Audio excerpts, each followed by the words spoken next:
हमारे नाम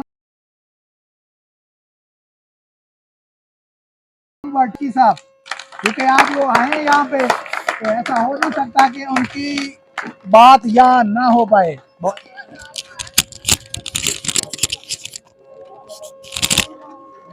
बिस्मिल्लाहिर्रहमानिर्रहीम, अस्सलाम वालेकुम।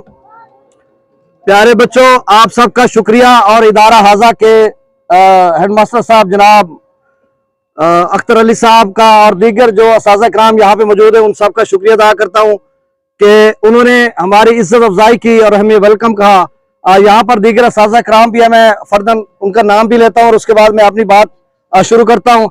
जनाब मुफ्ती मोहम्मद फरहान साहब बैठे हैं, साथ हमारे भाई बैठे हैं महाज हुसैन, मोहम्मद आसिफ है, जनाब जुनैद इकबाल साहब है, हमारे जनाब मोहतरम अब्दुल कयूम अख्तर साहब बैठे हैं, जनाब जहूर हुसैन भट्टी साहब बैठे हैं और जनाब मलिक मार मोहम्मद कासिम साहब बैठे हैं, कमर एजाज साहब बैठे हैं, जनाब मलिक मजहर हुसैन साहब, जनाब अख्तर अली साहब बैठे हैं, जनाब हारून खां पुनिया साहब किसी तारुफ के मुताज नहीं है, और साथ जनाब सैफ रहमान साहब, सर गुलाम रसूल साहब, जनाब रिफत अब्बास मिराली साहब और जनाब लियाकत अली लक साहब, और इसके अलावा चौधरी हनीफ सिंधु साहब भी हैं और चौधरी अब्दुल गफूर, और अगर किसी का मैं नाम नहीं लिया तो माजरत।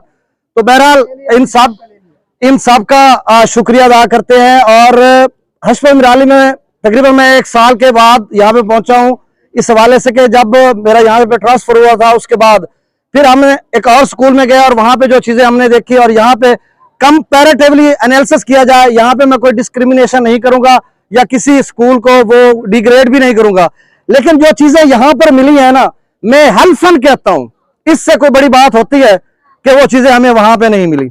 और आज भी मैं जब यहाँ पे आया हूँ, मुझे यूं लग रहा था कि मैं सच्ची बात कह रहा हूँ और एक मुअल्लिम को सच बोलना चाहिए कि मेरा दिल करता था कि मैं फिर से यहाँ पे लौट आऊं। और ये स्कूल बहुत अच्छा था, बहुत अच्छा वक्त हमने गुजारा और जिस जज्बे और पैशन के साथ हम लोग वहां पे गए, मैं गया और जनाब कासिम साहब मेरे मतलब बाद में वो भी गए, तो बहरहाल वहां पे भी ठीक है, हम पढ़ा रहे हैं, कोशिश कर रहे हैं, लेकिन जिस तरह से टीम वर्क था यहाँ पे असाज़ा कराम का या हेडमास्टर साहब का, वो कि हमारे इख्तलाफात रहते थे लेकिन वो भी बेहतरी की जहाँ पे गुंजाइश होती थी तो हम अदबन वो चीजें सारी शेयर करते थे असाज़ा कराम से। तो बहरहाल ये एक अच्छा प्लेटफॉर्म था हमारे लिए भी, हमने भी यहाँ पे ग्रो किया, ब्लूम अब आपस में मतलब एक चीज को ऊपर लेकर गए, और इसी तरह असाज़ा कराम के साथ साथ बच्चों ने भी खुद का लोहा मनवाया। इस हवाले से मैं चंद बातें आपको बताऊंगा कि जनाब रिफत अब्बास साहब ने डिवीजन लेवल पे तो क्रिकेट और दीगर स्पोर्ट्स के बहुत सारी जो चीजें हैं वो लेकर गेम्स को गए, लेकिन पहली मरतबा ऐसा हुआ कि मुल्तान डिवीजन की नुमाइंदगी करते हुए ये लाहौर भी पहुंचे। तो आप समझ लें कि पंजाब का जो पंजाब का कैपिटल उसे कह रहे हैं, दारुल खिलाफा कह रहे हैं, वो हमारा लाहौर है। पंजाब इतना बड़ा सूबा, 13 करोड़ उसकी पॉपुलेशन है, और वहां पर मुल्तान डिवीजन के 4 डिस्ट्रिक्ट में से हश्मत मिराली हाई स्कूल अगर नुमाइंदगी करता तो कितनी बड़े एजाज की बात है। आप जनाब रिफत अब्बास मिराली साहब के लिए और बाकी जुमला असाज़ा कराम के लिए और जनाब अख्तर अली साहब के लिए भी क्लैपिंग करें। उसके बाद मैं हालिया जो ये अलविदाई तकरीब है जिसमें हमें भी बुलाया गया, हो सकता है उम्मीद करते हैं और होपफुल ऑप्टिमिस्टिक है कि अगली दफा भी बुलाया जाएगा, हमें अगर बुलाएंगे तो। बहरहाल मेहरबानी, शुक्रिया। और सैफ रहमान साहब की मैं यहाँ पे बात करूंगा जिनकी 10th क्लास है, जो आज मेहमान एजाज भी हैं और इनकी क्लास भी है। तो यकीनन यहाँ पर जितना अरसा 7-8 साल मैंने गुजारे, प्यारे बच्चों, इन्होंने 0 पीरियड भी लगाया, ये यख बस्ता सर्दी में अगर पढ़ाते थे और बड़े पैशन के साथ, इतना जज्बा इनका होता था और उसके साथ पढ़ाते थे, और फिर इनके क्रेडिट पे बहुत अच्छे रिजल्ट्स भी हैं। और हम जब कासिम साहब और मैं मतलब आपस में बात करते हैं तो इस हवाले से तो ये चीजें ज़ेर बहस आती थी कि सैफ रहमान साहब बहुत अच्छे टीचर हैं और सिर्फ ये पढ़ाना, बच्चों को किताबी कीड़ा बनाना, ये कोई इतनी, वो तो हर कोई पढ़ा लेता है, बच्चे की मेंटोरिंग करना, कैरियर काउंसलिंग करना कि प्यारे बच्चों, अच्छा बच्चे हर क्लास में ना बच्चे की एक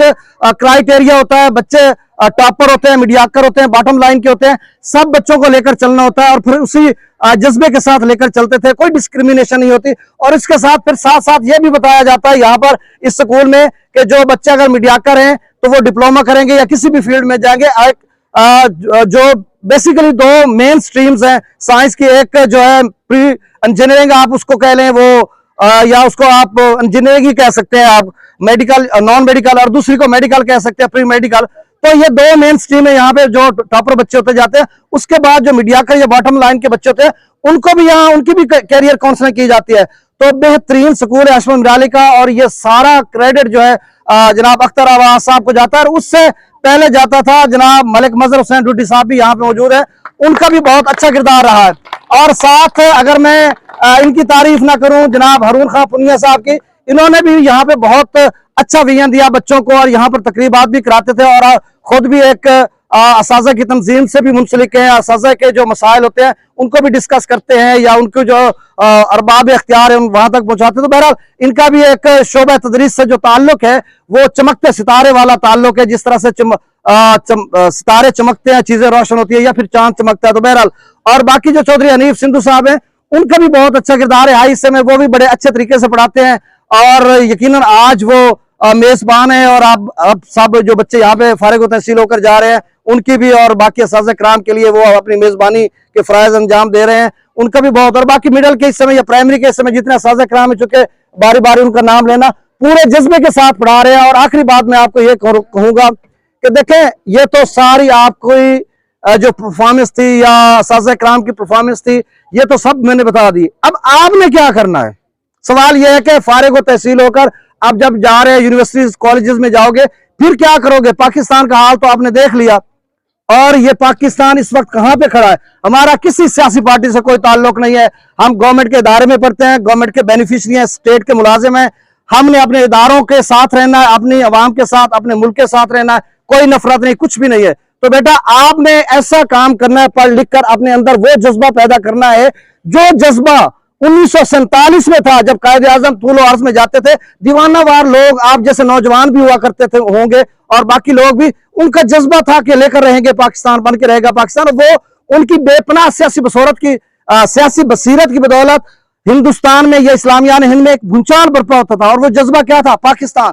वो असलाफ हमारे जो आने वाली नस्लों के लिए मुल्क बना रहे थे, क्या ये वही मुल्क है 2024 में? नहीं, वो मुल्क नहीं है, क्योंकि यहाँ पर बहुत ज्यादा मसाइल है। तो आप सब ने क्या काम करना है? जब जब जहां जहां आप अपने डेजिग्नेशन पे जाओगे, ओहदों पे जाओगे, ईमानदारी से काम करना है। करप्शन, रिश्वत, इसको जड़ से उखाड़ फेंकना है, और पाकिस्तान को एक आजाद इस्लामी फलाही रियासत बनाना है, और ऐसा मुल्क जिसका अक़वाम आलम भी उसका किरदार हो। और मैं बहुत और चीजें बोल सकता हूं, लेकिन कदगाने रात को भी एक दोस्त बता रहे थे कि आप हिट लिस्ट में हैं, आप जरा अपने ऊपर कंट्रोल करें।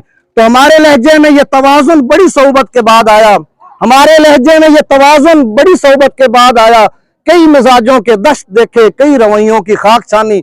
और इस शेर के साथ मैं तमाम जो आप सबका, असाज़ा कराम का, जितने भी बैठे हैं, हेडमास्टर साहब का शुक्रिया अदा करता हूँ इस शेर के साथ कि चिरागे जिंदगी होगा फरोजा हम नहीं होंगे, चिरागे जिंदगी होगा फरोजा हम नहीं होंगे, चमन में आएगी फसले बहारा हम नहीं होंगे।